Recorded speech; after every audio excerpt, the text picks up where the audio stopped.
In 1918, the world decided to end the war to end all wars by throwing the deadliest pandemic in modern history at itself. A perfect capstone. We call it the Spanish flu, which is a fantastic piece of branding, considering it almost certainly didn't start in Spain. Spain was just one of the few countries not actively trying to lie to its citizens about a world-ending plague. Being neutral in World War I meant their press was free, so they reported on their king, Alfonso XIII, getting sick. Meanwhile, countries actually fighting the war censored any news of a virus that could hurt morale. Because nothing says we're winning quite like hiding the fact that your soldiers are dying in their beds faster than they are in the trenches. The first wave was deceptively mild, just a 3-day fever, a cute little appetizer before the main course of global devastation. So if not Spain, then where? Evidence points to a place far more exotic. Haskell County, Kansas. In early 1918, a local doctor named Loring Minor noticed a vicious and unusual flu tearing through his community. He was so alarmed, he actually published a warning in a national public health journal. Nobody listened, of course. Why would they? It was just Kansas. Soon after, young men from Haskell County reported for duty at Camp Funston, one of the largest Army training camps in the country. From there, it was a short trip to a crowded troopship, then to the trenches of Europe, and then, literally everywhere else. The virus had found its global transit system, the perfect storm of industrial-scale warfare and a novel pathogen, all kicking off in America's heartland. It's the kind of origin story nobody wants. After a brief summer lull, the virus returned, and it had clearly spent its vacation getting stronger and meaner.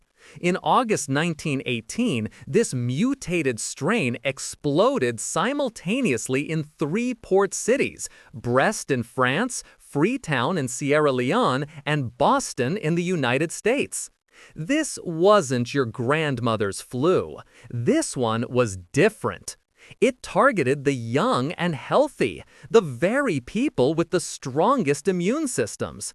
The virus triggered a cytokine storm, a grotesque overreaction where the body's defenses turn on itself, shredding the lungs. Patients developed something called heliotrope cyanosis, their skin turning a horrifying blue-purple as they suffocated. They were drowning in their own fluids. The time from first symptom to death could be less than 24 hours. It was brutally, almost poetically, efficient. The world's medical community responded with a collective, informed shrug. They were flying completely blind. The concept of a virus was still mostly theoretical. They couldn't see them, couldn't culture them. Most doctors were convinced the culprit was a bacterium, Pfeiffer's bacillus, because it showed up in many patients. Spoilers, it was just a secondary infection taking advantage of the chaos. This led to a stunning array of useless treatments. Bloodletting made a charming comeback. Doctors prescribed everything from beef broth to cinnamon to heroic doses of aspirin, so high in fact that some modern historians believe aspirin poisoning may have contributed to the death toll. Public health advice was equally profound. Wear a mask, avoid crowds, and my personal favorite, keep your bowels open. It was the scientific equivalent of throwing spaghetti at a wall to see what sticks. Governments, caught between a war and a plague, made some truly inspired decisions. Case in point, Philadelphia. On September 28, 1918, despite warnings of rampant influenza in the city's naval yard, officials went ahead with a massive Liberty Loan parade to support the war effort. 200,000 people jammed the streets, cheering, breathing on each other, and generally creating a perfect viral incubator. The city's public health director had assured everyone it was safe. 3 days later, every hospital bed was full. A week later, thousands were dead, bodies piled up in makeshift morgues. Contrast this with St. Louis, where officials closed schools, theaters, and churches within 2 days of the first cases. Their death rate was less than half of Philadelphia's. It's almost as if proactive public health measures work. A truly shocking revelation. This plague didn't care about the Western Front. It used the infrastructure of empire and war to go truly global. In India, the official British-run government recorded about 6 million deaths, but the real number was likely closer to 18 million. The colonial administration's response was, to put it mildly, inadequate. In what is now Iran, perhaps a fifth of the population perished, contributing to widespread famine and instability.